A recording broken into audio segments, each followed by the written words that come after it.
Mr. Chair, marami nga po tayong naobserbahan na you use the term inconsistencies, but I would like to be more direct.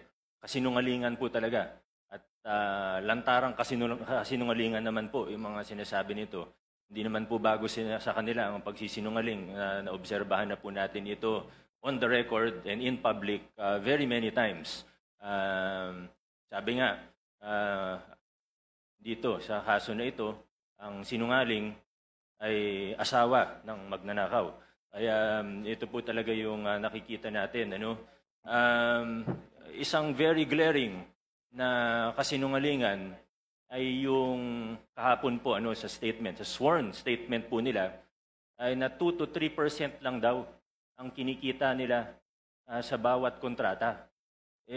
Kahit naman po hindi ka eksperto sa larangan ng construction o engineering, obvious naman po na kasinungalingan ito.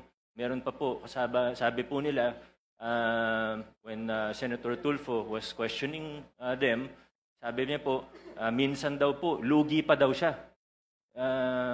Ang bait naman po ng mga ito, kung tumatanggap sila ng kontrata sa gobyerno, nagbibid sila para malugi. No sane business person would do that. Of course, I think everyone in this room would agree.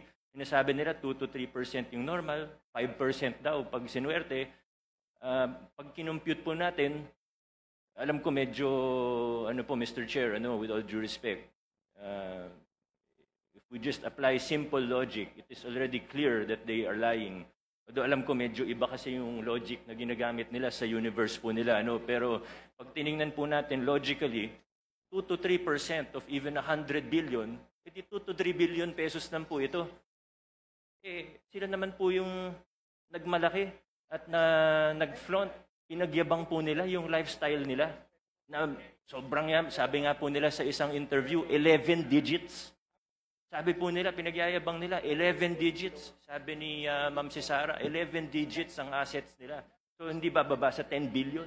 Nakita po natin, isang jade lang nila sa sa office nila, 100 million na kagad yun.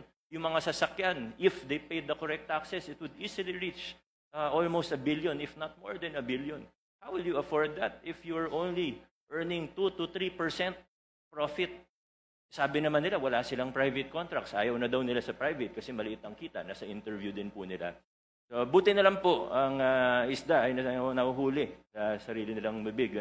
Buti na lang po. Ganun po sila magsalita in public at nalalaman natin ang mga katotohanan. And I don't mean to overstep, Mr. Chair. Please stop me at any time. But I would just like to, siguro hindi naman warning, pero siguro ang aking pag-igayat sa bawat isa, pati na rin sa mga mamamayang, sa ordinaryong mamamayan, na mag-ingat po tayo sa mga naririnig po natin. Alam naman po ng lahat ng tao sa kwarto na ito na may guilty na senador, may guilty na congressman, may guilty na DPWH officials, may guilty na contractor, at maaaring sa iba pang ahensya ng pamahalaan. Pero sa puntong ito, nakikita po natin, hindi lang sila basta naglalaglagan, gusto nilang magulo ang kwento. Gusto nila lituhin tayo. Gusto nila na hindi na natin malalaman kung ano totoo para eventually mawawala na lang na parang bula. Magkakalituhan na tayo, hindi na natin malalaman kung anong totoo sa hindi.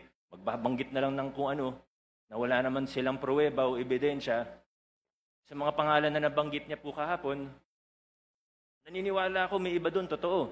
Pero hindi tayo they have to present evidence, of course. And I think we really have to be careful because in our experience with them, in my experience with them, Mr. Chair,